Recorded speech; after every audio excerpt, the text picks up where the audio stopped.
Hey everyone, it's Seth. Even though I'm primarily focused on drug education with this channel, I do want to talk a little bit about drug legalization because it's also something I support, and even if I'm not mainly focused on policy with the drug classroom, I'm mainly focused on harm reduction measures in the form of education.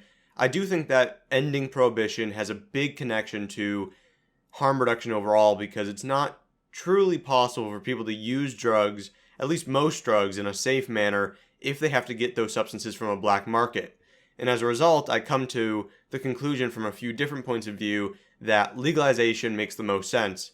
And my overarching personal view, which I'm not going to focus on with this video, but my overarching view in this area comes from the general libertarian point of view, which is that the government doesn't have a role in victimless crimes. So these are activities where there's no clear violation of somebody else's rights, and yet the government is still stepping in to control the behavior and put people in jail for engaging in it.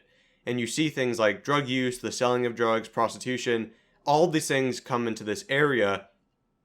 And the libertarian point of view is simply that the government doesn't have that function in society. If the government exists at all, it shouldn't be doing that with its resources. So I do agree with that.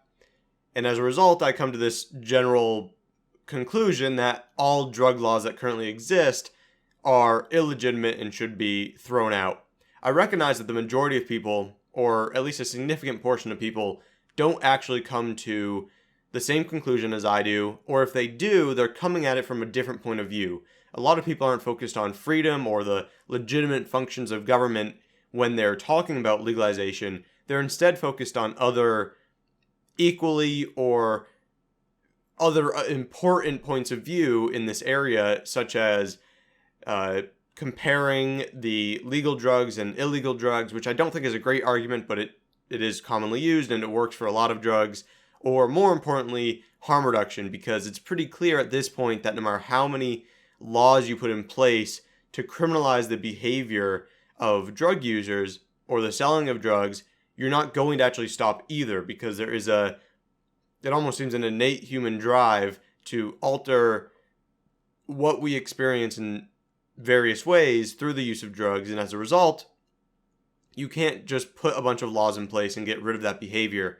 So unless you truly believe that drug users should be hurt as much as possible by their environment and by the drugs that they're using, it's really hard to justify making drugs more dangerous by pushing them into a unregulated and black market where the sellers are unreliable, there can be impurities, various adulterations, misrepresentation, all these different issues that don't have to exist as long as we just change the laws that are currently in place.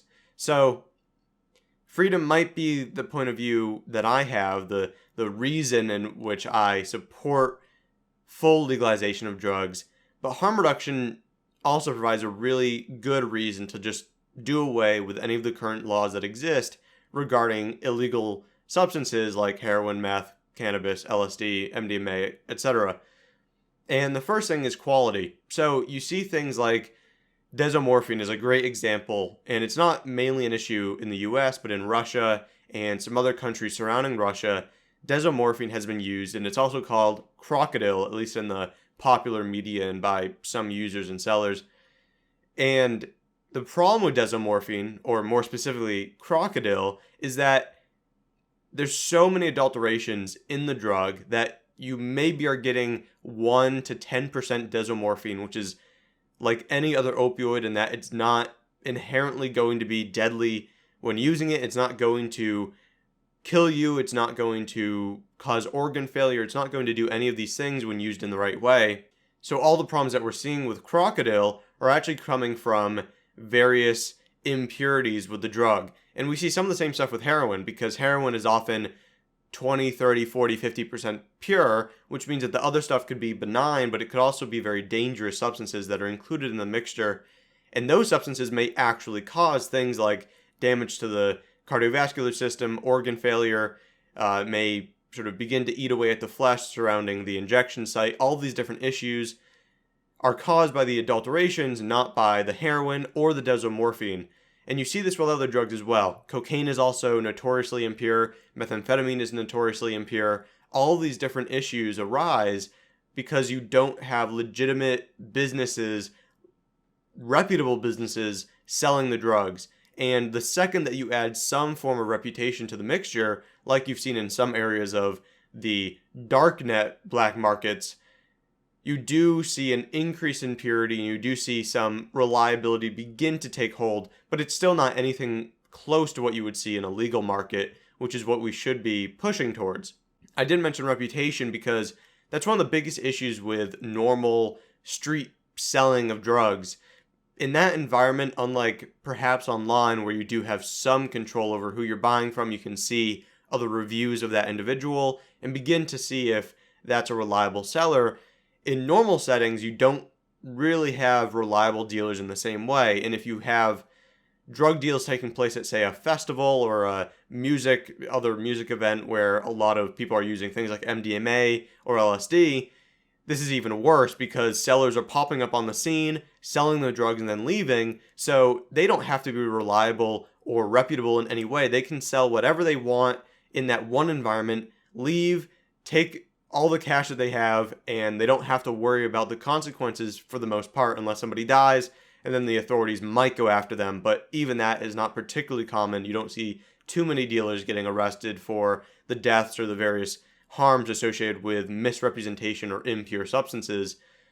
So adding reputation, adding a, on the corner liquor store type setting to heroin or cocaine will immediately provide a reason for the sellers of the drug to be reputable. They can also be sued, and that's a big reason for sellers to actually be selling what they're saying they're selling and to have substances be pure. If there's an issue in the production of those drugs, somebody is going to be held accountable, where the current cocaine or the current meth market, that's not the case. You can't have an issue associated with the use of cocaine and then go complain to the police or the legal system about a bad dealer that you dealt with.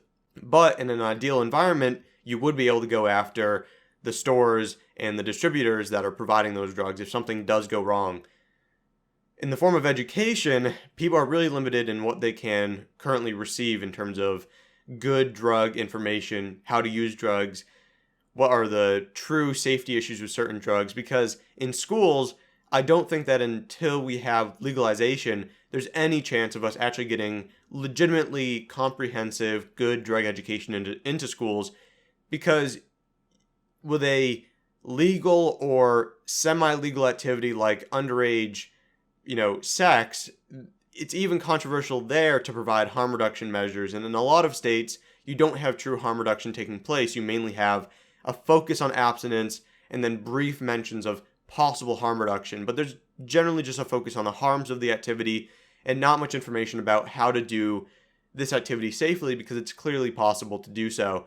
In the case of drugs, you definitely are not going to see good drug education when the substances are illegal, because you would have teachers providing education about how to use an illegal drug in a safe manner. And you're gonna have opposition to that from politicians, from teachers, from parents, other school administrators, and it's just impractical. So it doesn't guarantee good drug education by having legalization, but I think it's actually impossible to have both prohibition and good drug education. So that's a really big reason why you would want to have legalization in order for people to get education in the way that they should be getting it, because right now, the current education that's available is effectively meaningless. People just tune it out. It doesn't tell them how to use drugs safely, and yet people are still smoking, they're still drinking alcohol, they're still using LSD, they're still doing all of these things.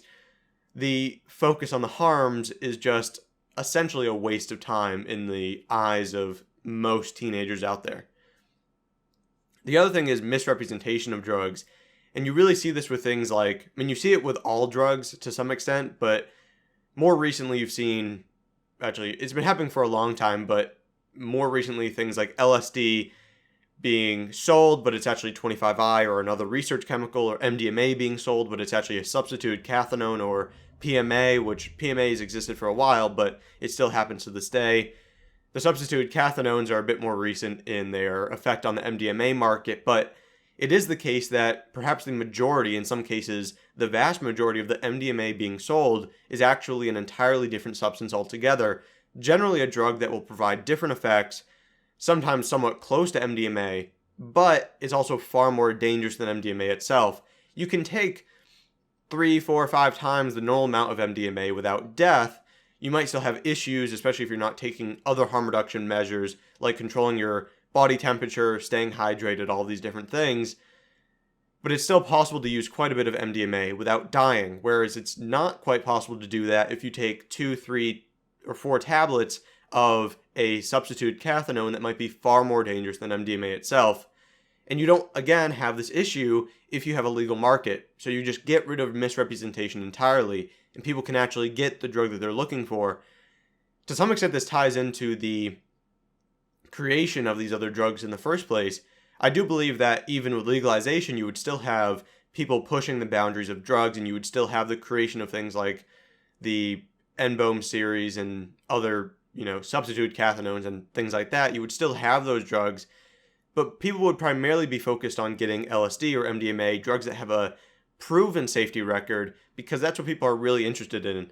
There's very few research chemicals that are better or even comparable to the older drugs that have a true both safety record and record of being pleasurable drugs. So people are generally only resorting to intentionally or unintentionally using these other substances due to the laws that exist, and that forces them into using substances that are more readily available due to crackdowns on things like MDMA and its precursors.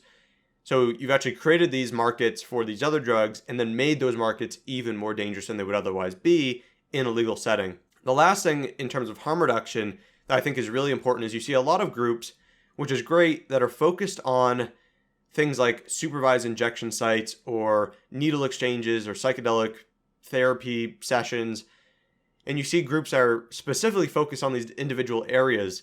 But with legalization, you immediately address all of those things. If you have an entirely legal substance, if heroin becomes legal, there simply can't be actual opposition to private groups setting up injection sites or needle exchanges or any of these things because it's a legal drug. You only have this opposition due to the fact that the drugs are illegal. So having harm reduction is a politically troublesome or risky area for anybody to get involved in because you're allowing people to use drugs in a safer manner, even though drugs are illegal.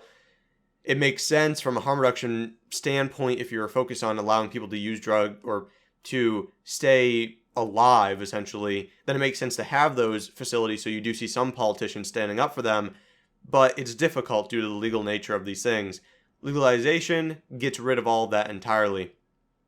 So that is just sort of a brief overview of my stance on legalization. Obviously, for me, freedom is a big part of it, just the legitimate functions of government, but I do recognize that there's many other reasons why it makes sense to legalize drugs. So depending on the environment, I do adopt different arguments to push people in that direction, depending on where they're coming from. And in some cases, arguments related to harm reduction and the impracticalities and ineffectiveness of the current drug laws, it makes sense to bring up those arguments and use them. And in the case of harm reduction, as it relates to this channel, I do believe that education is going to allow people to use drugs in a much safer way. But at the end of the day, if they're still getting those drugs from an illegal market, it's not actually possible for them to guarantee, no matter how many reagent tests they use or how many times or how many bits of information that they have about how to use a drug in a safe way, or having some form of reputation with a dealer, you still can't guarantee or even have a high likelihood of the drug being what you expect it to be, or the drug being pure enough that you can use a reliable dosing scheme in order to use the drug in a safe way. So there's all these issues that are addressed by legalization, and that's why I do support it overall. I'm going to have more videos, like I said in my last on-camera one, like this coming up in the near future. I'm going to be off for a few days because I'm going out of state and I won't be near camera or mic or anything like that. So it will be a few days without any of these videos unless I schedule ones to go up next week.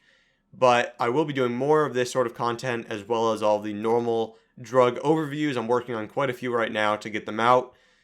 And if you want to support on Patreon, that'd be great because, like I've said before, it's really difficult for me to put a ton of energy into the drug classroom due to having to work and do all these other things in order to get money in other avenues, I'd like to focus on the drug classroom as much as possible and provide as much education, answer as many questions, communicate with as many people as possible, and donations do make that a lot easier. So Patreon, you can go to the link in the description. It's patreon.com/thedrugclassroom. And then for communication, you can talk with me on Twitter at Seth A. Fitzgerald. And you can also go back and forth with me on email if it's something really long or really important that you want to discuss at thedrugclassroom@gmail.com. So I'll talk to you guys later. Bye.